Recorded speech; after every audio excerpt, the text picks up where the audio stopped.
courageous policies, Mr. Uribe secured Colombia for its citizens, foreign business operators, and neighbors throughout the country. Today, Colombia is flourishing and is frequently mentioned as one of the most attractive emerging economies anywhere in the world.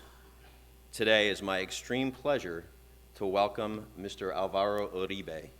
Let me speak about my general view on the region and some points specifically about Colombia, the region. Although we cannot speak of one homogeneous region, although the disparities we see in the region, because we cannot compare Brazil with Haiti, Honduras with Costa Rica, Colombia with Bolivia, let me speak generally on the region. Latin American and the Caribbean, they have almost 600 million people, very young people. The average age is 28 years. In other regions of emerging economies, the average age is around 34 years. Although we have 170 million people in poverty still, in the last years, 40 million people have left out poverty. Now, 64% of our population is part of what we can call a very progressive middle class. Middle class in expansion is a great advantage in Latin America at this moment. We have many advantages because of our people. We have some very important political points. The vast majority of our countries are led by the rule of law. Second, problems of the past, such as high level of public indebtedness, default, and hyperinflation are over. It is very important for you to consider the region. And of course, we need to speak about natural resources. The region is very well endowed in oil. We have 20% of the oil reserves in the world. We have 6% of natural gas reserves. The region is very rich in copper, very rich in iron. We are very rich in possibilities of different sources of energy: hydropower, geothermic, coal, biocombustibles, and eolic energy, solar energy. And the world, we need to increase energy supply by 40% for the year 2030. Therefore, you see enormous challenges in the world and enormous possibilities in Latin American countries. Instead of speaking about rightist governments or leftist governments, I prefer to speak about progressive and lagging democracies. In my opinion, there should be 5 parameters any democracy needs to meet to be considered a progressive democracy. These parameters are security, freedom, of course, the respect for private initiative. Third, social cohesion. Fourth, independent institutions. And 5, pluralistic people participation. Security. As we said to my fellow Colombians, we need to consider that security is not a way heading to dictators. All the opposite. Security is a democratic value. Security is a source for resources. 4, we need to consider that security is fundamental for our countries. And generally speaking, we could find these categories of countries in the region regarding security. First, countries that have recognized the problem of insecurity and have made a decision to fight this problem. This is the case of my country that is advancing a lot, but that has still a long way to go.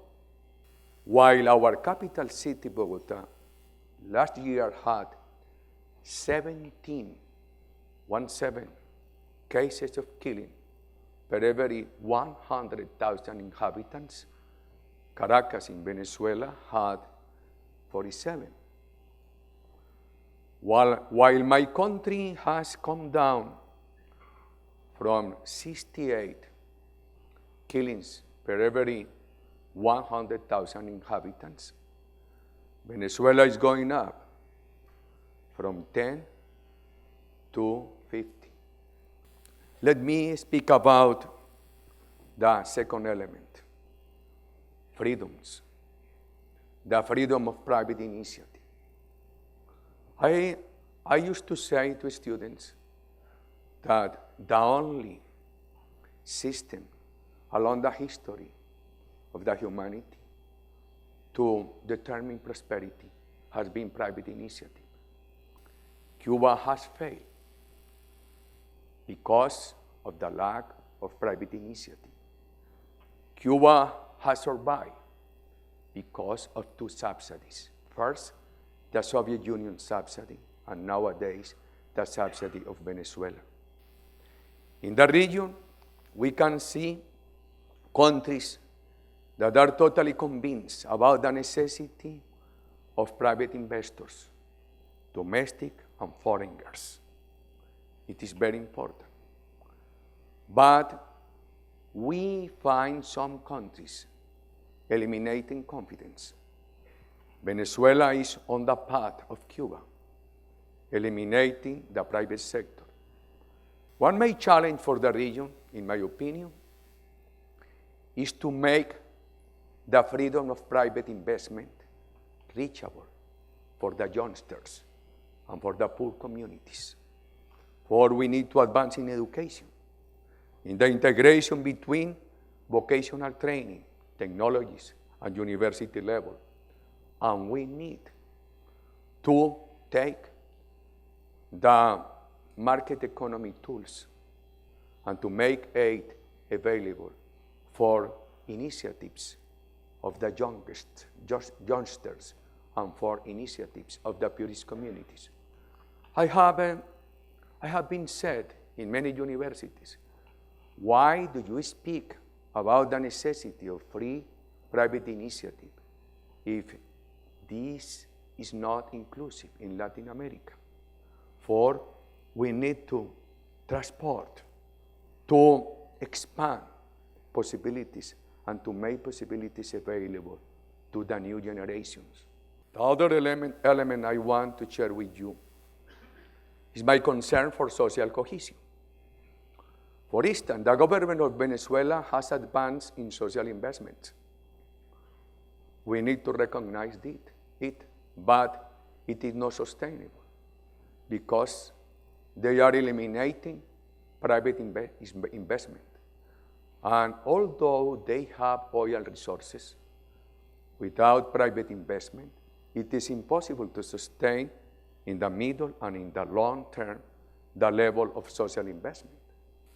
Therefore, we need to create a political equation between the necessity to advance with investors, with investment confidence, and at the same time with social cohesion.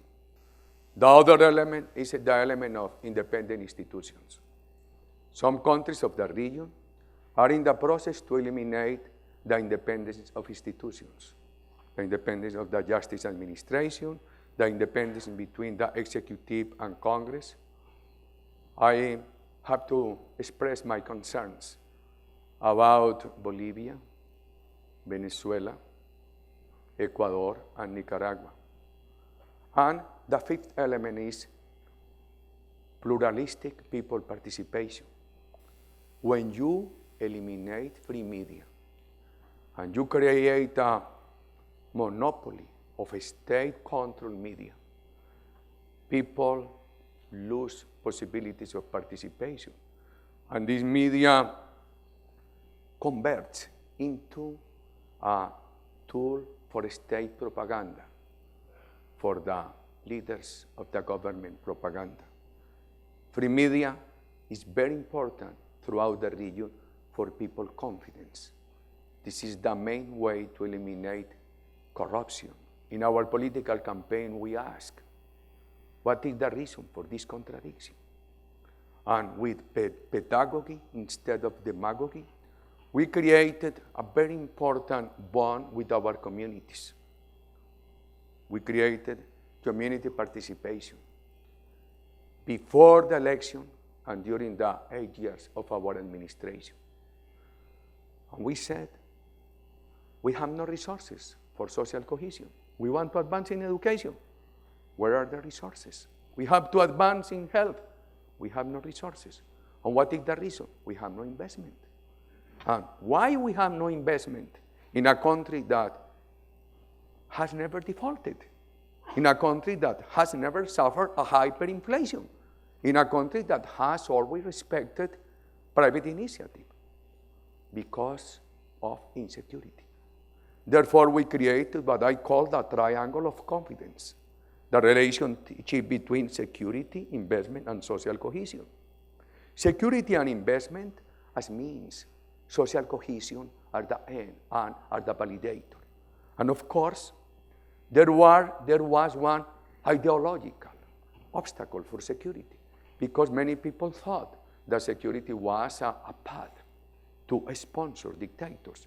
For we propose democratic security, security with democratic values, security with freedoms, the same level of security for those supporting my government and for those against my government. My administration did not leave a paradise. What we left was a country with a better trend. Therefore, we need to advance, in my opinion, in the same trend. Governments need to lead communities, to convince communities about the necessity of private investment, are the only way to have prosperity, to overcome poverty, and to create a better frame of income distribution. We introduced tax incentives. And this morning I explained to Mr. Laughlin how we created the necessity to promote investment and at the same time to tax the wealthiest people of the country. We said this: if you invest $100 in Colombia, you have the right to deduct $30. But at the same time, we called the wealthiest people of the country and we said to them, we need more taxes, because otherwise we cannot be able to pay for security. And we cannot advance in security at the expenses of education. Of course, Colombia had only free trade agreements with the Indian community and one very light with Mexico. Now Colombia has agreements with 42 countries. And recently, the US Congress has ratified the free trade agreement with Colombia.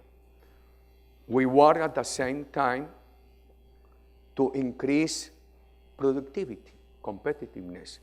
Colombia, apart from being the 80th country in the ranking of doing business, and today with Mexico, Chile, and Peru, Colombia is in between 36 and 42 in this worldwide ranking.